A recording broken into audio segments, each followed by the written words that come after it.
Right. Well, welcome back. And we're actually going to be starting in with chapter 17. And we're going to be looking at thermodynamics.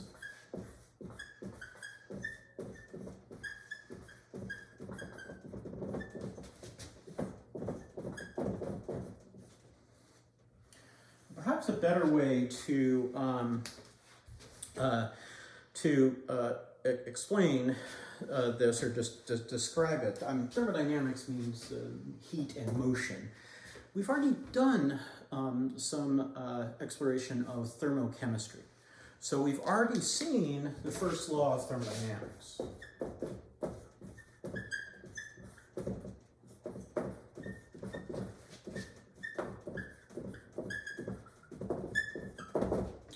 And that was the law of conservation of energy. So we could say that the energy of the universe is constant.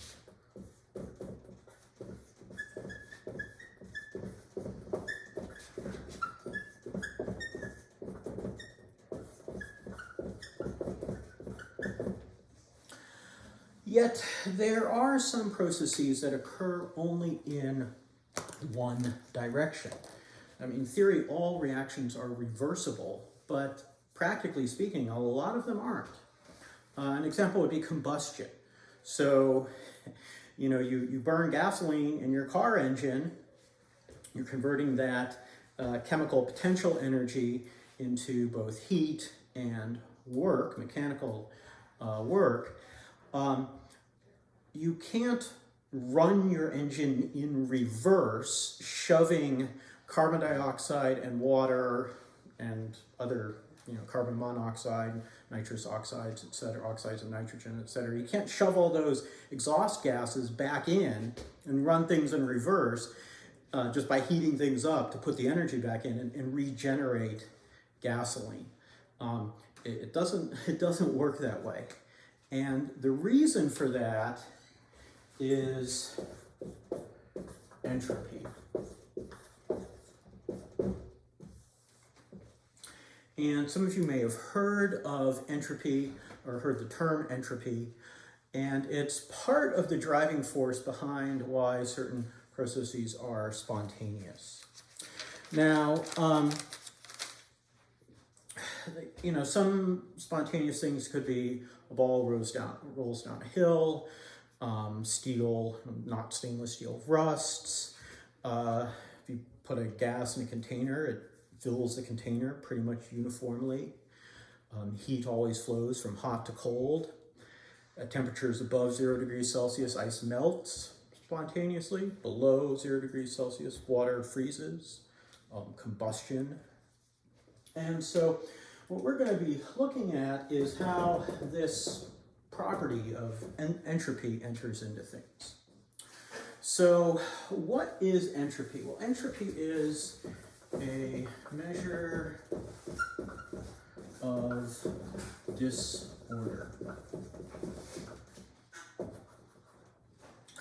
And I will now introduce you to the Boltzmann equation, or Boltzmann's equation, which is S equals KB times the natural log of W, sometimes written as omega. Now, what are these things? S is entropy.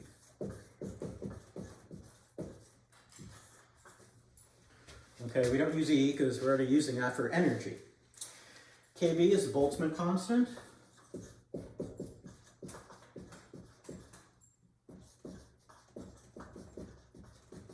So it is a constant, and in this class we're not going to worry about what it is. I'll let you deal with that if you go on and take an advanced physical chemistry course like statistical mechanics. Then you get to worry about what the Boltzmann constant is. And this term W here, what's W? Well, W is some number that represents the available states in the system. The available, we call them microstates.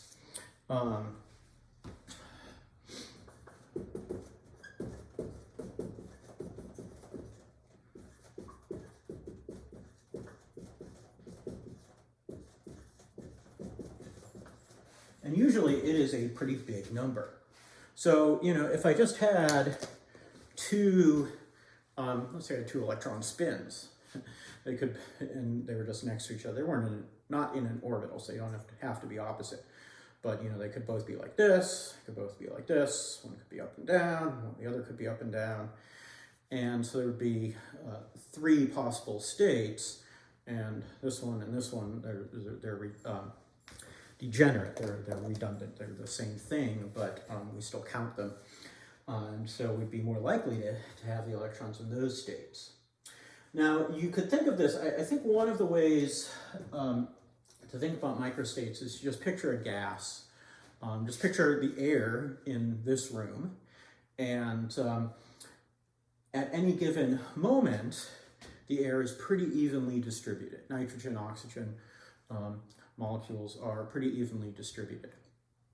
Now, there is one state that has every single molecule of oxygen, nitrogen, carbon dioxide, argon, other trace gases, just squished together in a ball up in that corner there, which you can't see, but that's okay. Up in the corner up there.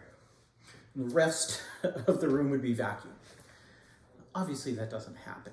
It could happen, but the chances of that actually happening are vanishingly small, really, really tiny. So really, entropy tells us the likelihood of a particular state happening, if you will. If there's more ways to arrange those molecules spread out throughout the room, that's a lot more likely to happen. And if we had this room, my dining room, living room area, in a vacuum, and then released a little bit of gas into it, the gas molecules would quickly spread out. And so that's an example of entropy. You don't need to know the Boltzmann equation. And we have a visitor, so the dog is barking. Flint, be nice. Anyway, you don't need to know the Boltzmann equation. Just understand what it represents. And that systems that have more possible arrangements are much more likely to occur. We can relate this to changes of state if we want to. Maybe I'll write this here.